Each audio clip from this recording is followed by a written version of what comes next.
My fiancé, shouted someone intimately related to my name in a moment of passion.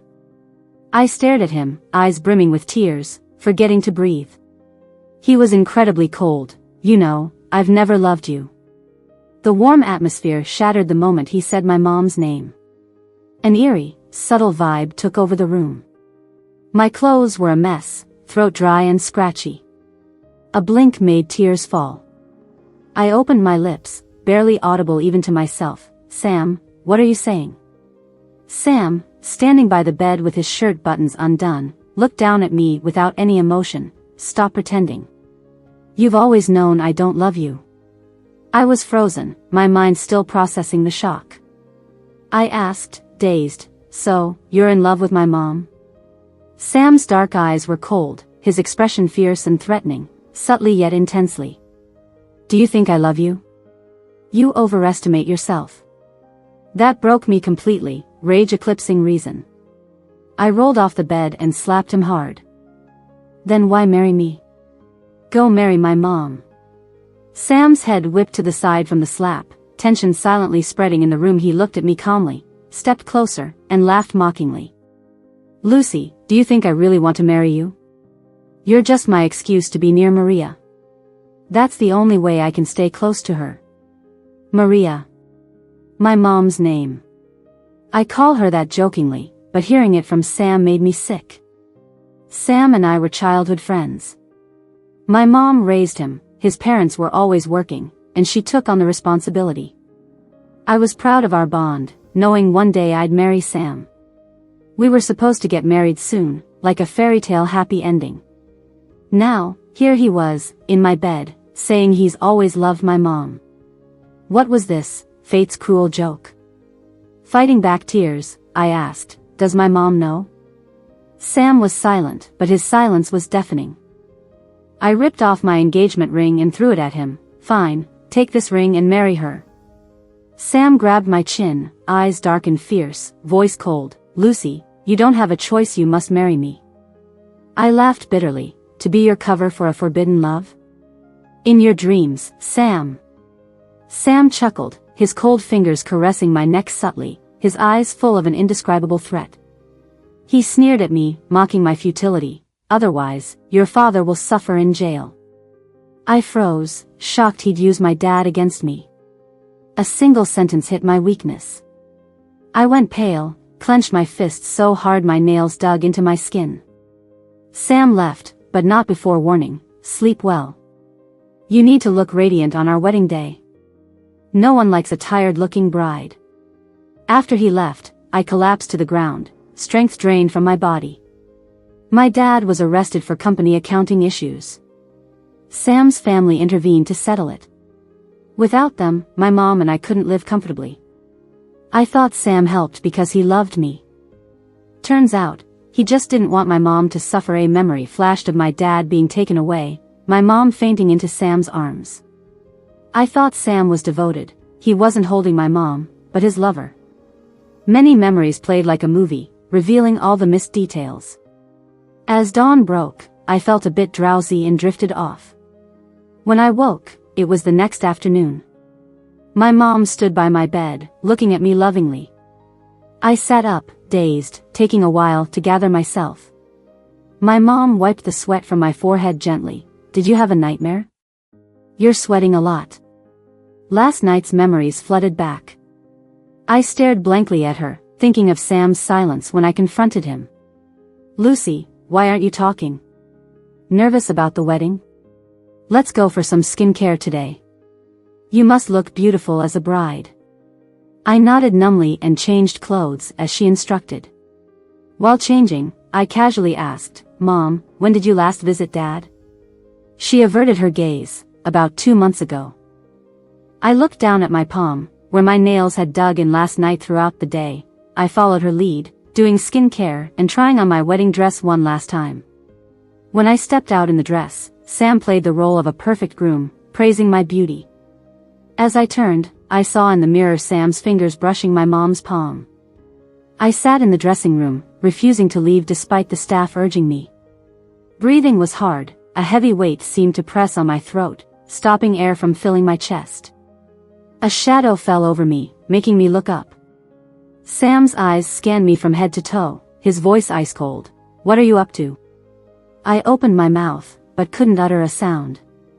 Sam's gaze showed some disdain. "Lucy, if you want your father to live, you'd better come with me now and complete this wedding ceremony." I trembled all over, tears welling up in my eyes. At this moment, my mom came in. She looked at me coldly but turned gentle when looking at Sam. She smiled and said, "Sam, you go out first." "I'll talk to her after." Sam left. My mom's face turned stern. "You know everything already." My voice trembled as I questioned, "Mom, how can you do this to me?" My mom raised an eyebrow and sneered coldly, "Children belong to their mothers from the moment they are born. I've raised you for so long, you should give me something in return, shouldn't you?" She lovingly patted my head, but her words were harsher than ever. She said, "Lucy, not every mother loves her child." My mom's words sent a chill through me. At this point, I didn't even feel anger, just sheer despair. How can a mother say such a thing so casually? The devil spoke again. "Prison is a terrible place. Some people just die after going in. You don't want your dad to end up like that, right?" At that moment, my tears completely dried up, my eyes were no longer wet. Walking down the aisle, I felt like each step was on a knife edge. Many people were sitting below, applauding and cheering for my happy marriage. But only I knew, how in this place that should signify happiness, I was being tortured inch by inch. Sam recited his vows with the ease of an actor, no flaw in sight. I even wondered if he'd taken some sort of acting class. His performance could save the declining entertainment industry. Every word of his vows seemed sincere, filled with love for me in others' ears. But only the three of us knew, Sam's words of love were actually meant for my mother, Maria. When Sam mentioned how honored he was to spend his life with the person he loved most, laughter erupted from the audience, like a mockery. I looked to the source of the laughter, Sam's half-brother, Alan.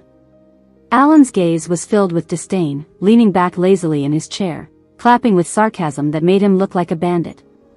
Sam's vows were interrupted. He paused, annoyed, then continued. I turned slightly to look at Alan, and our eyes met. In that instant, I felt a glimmer of hope. My gut told me he knew something. Who says no light can penetrate hell? Alan's eyes gradually calmed, becoming expressionless after a long pause. He chuckled softly and left. Back in my room, I took off my wedding dress, curling up on the floor in a thin layer of undergarments. The events of the past 2 days were enough to destroy my spirit. My mom's words echoed in my ears, "Not every mother loves her child." My tear glands, completely shut down under extreme mental distress, couldn't produce a single tear. Even curled up, I couldn't keep the cold out of my bones. My head was foggy, and sleep eluded me. I got up, threw on a cloak, and headed to the kitchen for some hot milk. Passing my mom's room, I heard noises. Not pleasant ones. I kept walking, not wanting to hear any more filth. Staring at the milk in my glass, Alan's meaningful smile lingered in my mind. Alan is Sam's half-brother, born from one of Sam's father's flings. He was raised outside the family and only brought to the Greens at age 10. At first, Alan wasn't welcomed at the Greens, but somehow, he won over the chairman. His status rose, almost surpassing Sam, and there were even talks of him being the next heir. Because he threatened Sam's position, I didn't think much of him either. Arrogant by nature, I either ridiculed his background or pretended he didn't exist whenever we crossed paths. He never reacted, always indifferent. He didn't care about our jabs at his illegitimacy, or our insinuations about his servile behavior to win favor from the chairman. As I stirred the cold, congealed milk, I decided to take a proactive step. Before dawn, I drove to Alan's place. Alan moved out of the Greens last year, now living near the Booths. His villa was originally a gift to Nora from the Booths for her coming-of-age ceremony. Many wanted to buy it, but the Booths wouldn't sell, until last year when Nora sold it to Alan at a low price. Rumors flew, suggesting Alan had a way with women, predicting his marriage to Nora soon. Yet, no intimate photos of them ever surfaced. The security was tight. I was stopped halfway up the mountain, unable to go further. I decided to wait there, hoping to catch Alan on his way to work. As I watched the slowly rising sunrise, my mind was still in chaos. Suddenly, 2 honks startled me. I turned around. The car's back window lowered slowly, revealing a woman mostly hidden behind sunglasses. She took them off. It was Nora. Nora looked me over and then smiled. "Miss Lucy, aren't you supposed to be enjoying your honeymoon? Here alone to watch the sunrise?" She emphasized alone heavily. I was kinda surprised Nora started talking to me. I was a bit slow on the uptake, and once I realized she was talking, I didn't respond. Instead, I asked, "Miss Nora, aren't you just getting home?" Nora's eyes were sharp and deep, with a depth far beyond her years. The corners of her eyes, tilted slightly, were red from staying up late. "I was abroad on business, just got back now, so I couldn't make it to Miss Lucy's wedding with Sam. I am really sorry about that." She got out of the car and handed me an envelope from her bag. She looked at me and said, "Consider this my personal wedding gift to Miss Lucy." I glanced down at the envelope. It didn't seem like it held a check, it felt more like photos. I took the envelope and thanked her. "Thank you for the gift, Miss Nora.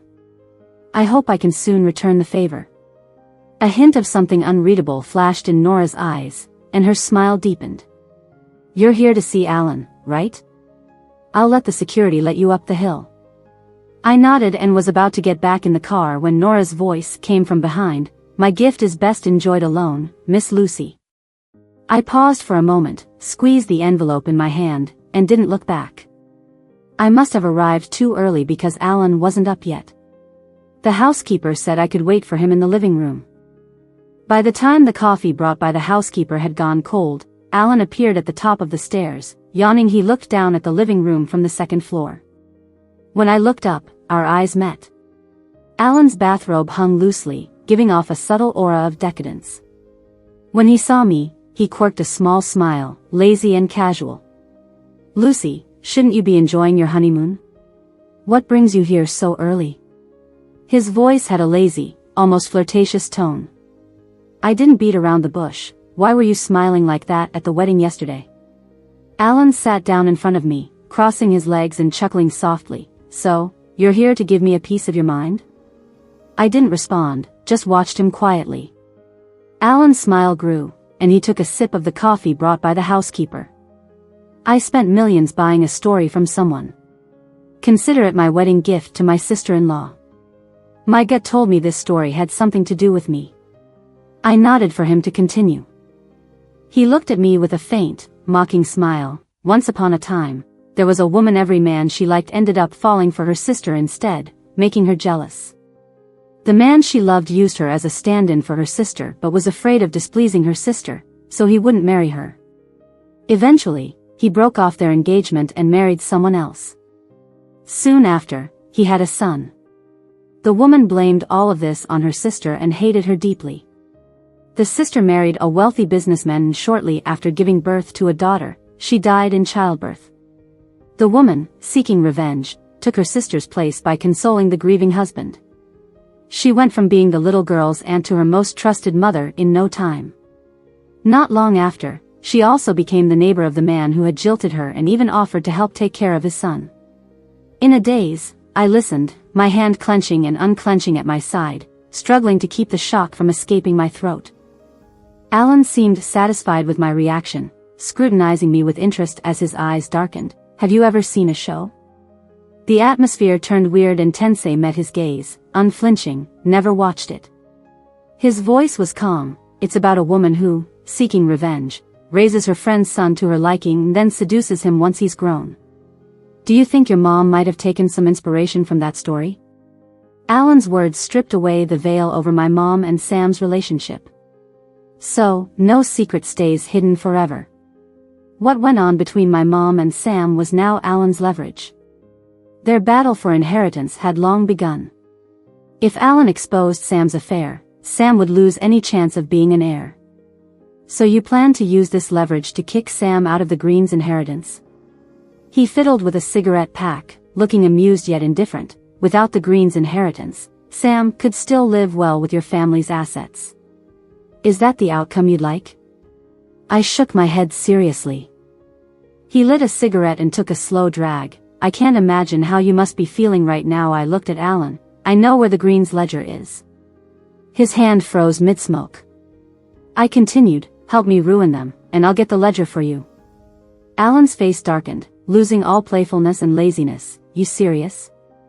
I stood up and looked down at him, my voice calm. Destroy what they call true love, and I'll get you that ledger. Nora's wedding gift to me was several photos of my mom and Sam kissing. Although my mom had maintained her looks well into her almost 50s, the visual impact of these photos made me want to gouge out my eyes for a clean wash. I took some strands of hair from my mom's brush and sent them for testing. If there was one thing I learned from my mom and Sam's affair, it was not to trust anyone easily. During the days waiting for the test results, I watched the drama Alan mentioned. I found that the story was nothing compared to the absurd and explosive reality of my life. I checked the books in the study every night when Sam and Mom are busy. The safe's code wasn't hard to guess. Sam is a naive man. To show his love, he even used my mom's birthday as the safe's code. I took pictures of the ledger pages in batches.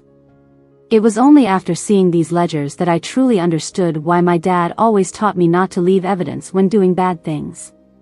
You think you can use these records to threaten people into doing what you want, but these records also put a noose around your own neck. This ledger shouldn't really be called a ledger, it should be called a blacklist of crimes. It records every illegal transaction Sam has done since joining the family. Any one of the charges in it could land Sam in prison for life, but someone is protecting him. Right now, even if I report him, the evidence will just vanish. So, I need to leverage Alan's power and connections. Only if Alan takes a stand against his own family can I ensure Sam faces justice. The day the paternity test report arrived, I had to muster up a lot of courage to open it. My mom is not my mother. Maria, you can't imagine how happy I was when I discovered the results didn't match. Not every mother loves her child, but not every mother would do something as disgusting as you did. A child belongs to their mother the moment they are born, provided it's the mother who gave birth. You shouldn't threaten or warn me as a mother. You shouldn't insult the sacred role of a mother. I'm glad you're not my mother, because only then can I convince myself that the sacred role of a mother hasn't been defiled by you. Maria, you don't deserve to be called a mother. I took the paternity test report to see my dad. I pressed the report against the glass window. My dad squinted to read the results, and his face turned pale. How could you? I looked indifferent, but my choked-up voice betrayed me. Why didn't you ever tell me about my real mom? My dad's eyes darted around nervously, and he couldn't form a complete sentence. At the time, everyone advised me to move on for your sake. Maria said she was afraid you'd distance yourself from her if you knew she wasn't your real mom. Maria said she really liked you and would treat you as her own. I just wasn't thinking clearly. I cut him off harshly. So, you and Maria decided to erase my real mother from my life entirely. The woman who gave her life to bring me into this world was so easily replaced by another, and her daughter wouldn't even know she existed. My dad opened his mouth but couldn't say a word. After a long silence, he lowered his head and said with a sobbing voice, I'm sorry to your mom. I said nothing, silently gathered the report, and left. I was staring blankly at the prison walls when my phone suddenly rang. The text was simple. Alan wanted to see me. At the agreed place, a waiter opened the door for me, and I saw Nora smoking. I looked around but didn't see Alan. He must not have arrived yet.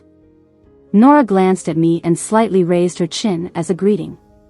Nora is known in this circle for looking down on everyone equally.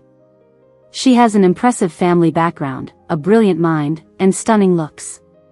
It's as if God forgot to give her any flaws, so he made her arrogance her only one.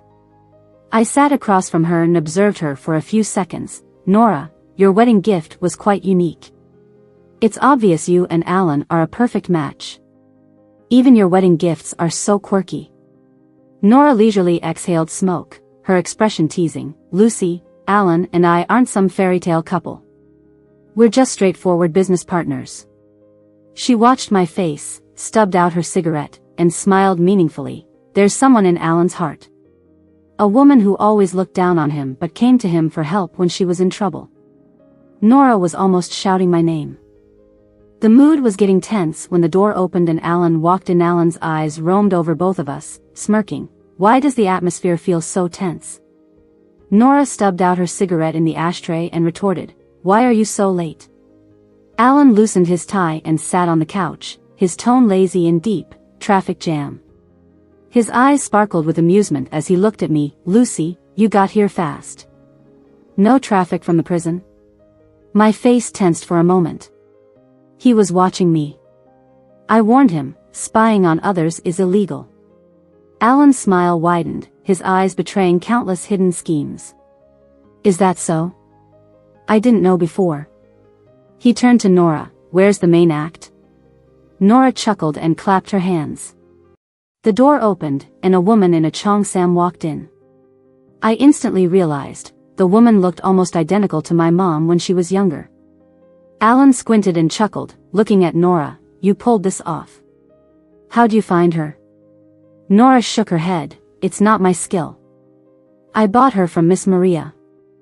She turned to the woman, introduce yourself. Hi Sam, I'm Susan. I held my breath.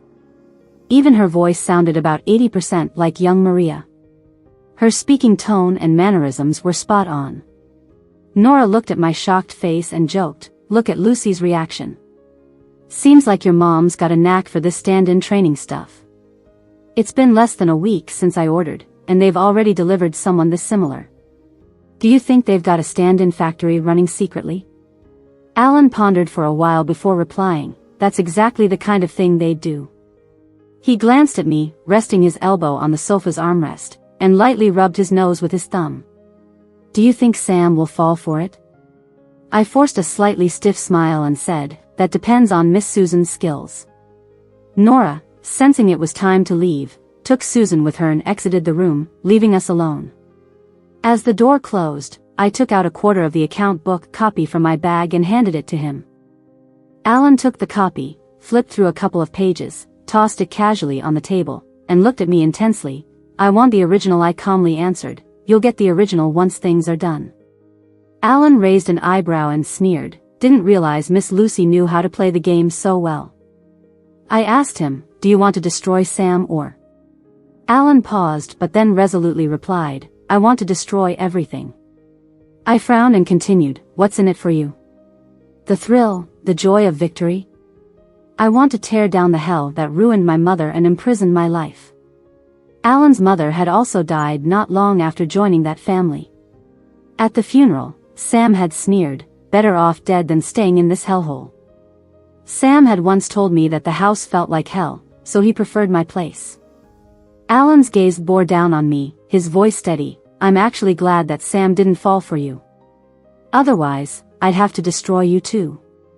With that, he stood up, glanced at me for a second, and left. After Alan left, I weakly sat on the sofa, staring at the half cup of cold water on the table, replaying the chaotic past half-month in my mind from the second floor. I silently watched Maria snuggle up to Sam on the couch. Initially, seeing this gave me goosebumps and waves of disgust. Now, I had gotten used to it. Sam lovingly stroked Maria's hair, and their laughter occasionally drifted upstairs. Maria, you should enjoy this fleeting warmth while you can. Your world is about to be torn apart. Feeling a sense of twisted humor, I went downstairs, sat on the sofa near them, and played a certain show on the TV. They exchanged glances and got even more flirty. Seeing my lack of reaction seemed to bore them, and they started watching TV too. Not long after, I saw Maria's face stiffen bit by bit, becoming awkward. I tilted my head, enjoying her expression. Suddenly, Maria stood up and cursed, what a trashy show. It's so messed up. Sam scurried to follow her. Maria, compared to what you've done, this show ain't got nothing on you. Are you afraid Sam might make the connection? Sam started going out early and coming back late, spending more and more time on his phone, even silly smiling at it sometimes. I knew Susan had begun her work. Maria's dissatisfaction grew. They started arguing more and more. Today, they had a big fight. Sam stormed out, not returning all night. I couldn't help but laugh when I saw the photos Alan sent me on my phone. Susan had done it. So much for your love. Today, you personally handed Sam over to another woman. A woman who's about to replace you. Once things start, it's hard to stop. Sam began rarely being home, traveling more and more. Maria's dissatisfaction was growing obvious. I went shopping with her. A crowd suddenly entered, bodyguards surrounding a tall woman in sunglasses heading straight for the VIP counter, very attention-grabbing. Maria frowned. Who is that? Such a big scene. I smiled without replying and asked if she wanted to buy anything else before Maria could answer. She froze, staring at the counter, slightly agape. I followed her gaze and saw the woman take off her sunglasses and coyly snuggle into a man's embrace. It was Sam. The woman then looked our way, a smirk playing on her lips. The mystery was finally solved. This was why Sam had been away so much lately. He was dating, spending nights partying with the younger version of Maria. A livid Maria rushed over and slapped Susan. You bitch. She turned to the stunned Sam. How could you do this to me? Sam took a deep breath, warning her quietly, let's talk at home. Don't make a scene here. I coldly watched as Sam pulled Maria away. Nearby, I overheard some ladies gossiping. What does that mean? Isn't Sam her son-in-law? Shouldn't she ask how could he do this to her daughter? Didn't you hear the rumors? Another lady whispered, everyone's saying Sam and Maria are the real couple, Lucy's just a decoy. Who treats their kid like that? No wonder Lucy looked so off at the wedding. Maria, see? There are no secrets that don't get out. I stopped listening and walked away. A drama was unfolding at home, and I couldn't miss it. By the time I got back, the war had already erupted. The living room was a mess, everything breakable broken. Maria hysterically questioned Sam, have you been with that little tramp this whole time? Sam said nothing, which was as good as a confession. She wiped her face, then broke down completely and covered it with her hands. Maria regained some composure and asked, Sam, are you saying I've become too old for you?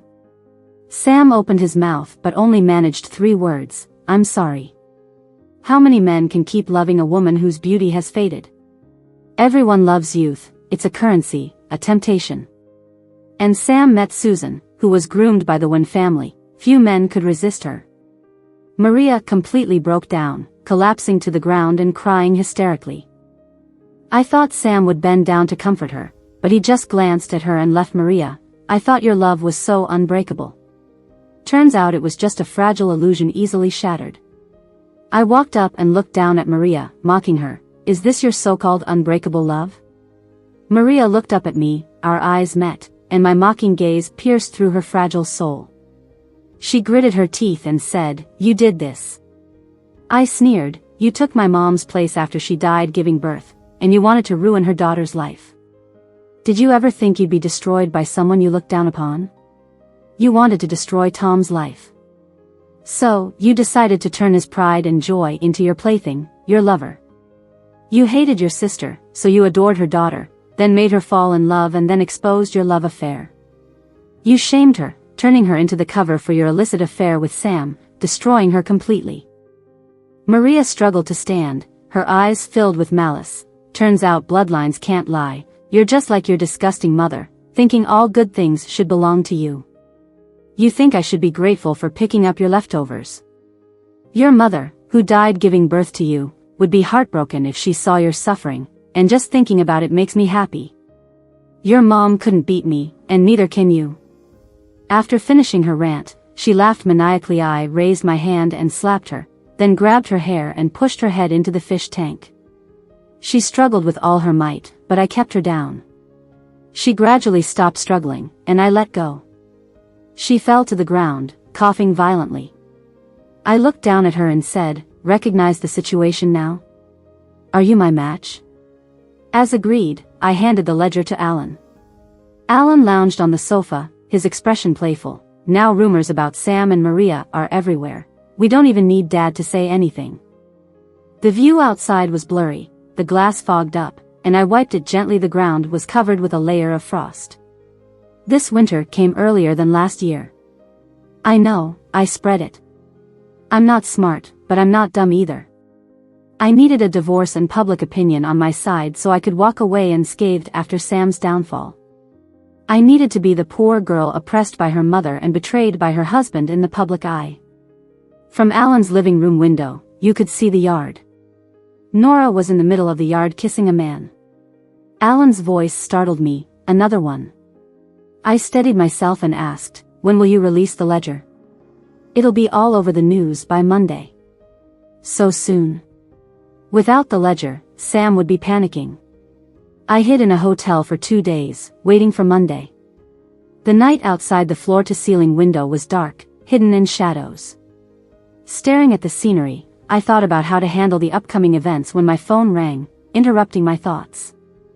"Are you Maria's family?" "She was in a car accident, please come to the hospital." Stunned for 2 seconds, I hung up and quickly dressed. The phone rang again. It was the same number. "Are you Sam's family?" "He was in a car accident. Please come to the hospital." Both of them in an accident? Was it a coincidence? I rushed to the hospital. Maria was dead. Covered with a white sheet, her face marred, lifeless. Sam was still in surgery. He soon got out of danger. By the time he wakes from anesthesia tomorrow, handcuffs will await him.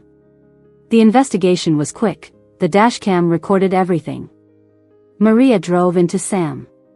Her rage probably caused her to lose control and crash into a large truck. On Maria's phone, I saw Susan's text. Susan mocked Maria for being too old to have children and questioned why she hung on to a young man. There was also a pregnancy test report attached. These were bombs that drove Maria crazy, pushing her to a murder-suicide attempt with Sam. I asked Susan if she was really pregnant. Susan laughed on the phone. "No way, the report is fake. I have professional ethics. I wouldn't bring extra trouble for my employer." At the funeral, I played the role of a horrified daughter. My dad was in prison, my mom had a car crash with her lover, killing herself, and my husband was a suspect. I became the talk of the town, everyone discussing me. I pretended to be oblivious. Crying quietly, I played the part of a victim. I hired the best legal team to help with the divorce, which was finalized before Sam's sentencing. Sam's father felt guilty and gave me a large sum of money, which I didn't refuse. On the day the divorce was final, I visited my birth mother's grave. I heard she loved pink roses, so I brought a bunch. I quietly stared at the old, yellowed photo on the tombstone. I do look a lot like her. Standing there quietly, I didn't say a word, knowing she could see everything from above. After a long time, I heard myself say, "Thank you for giving birth to me." I placed down the flowers and turned to leave.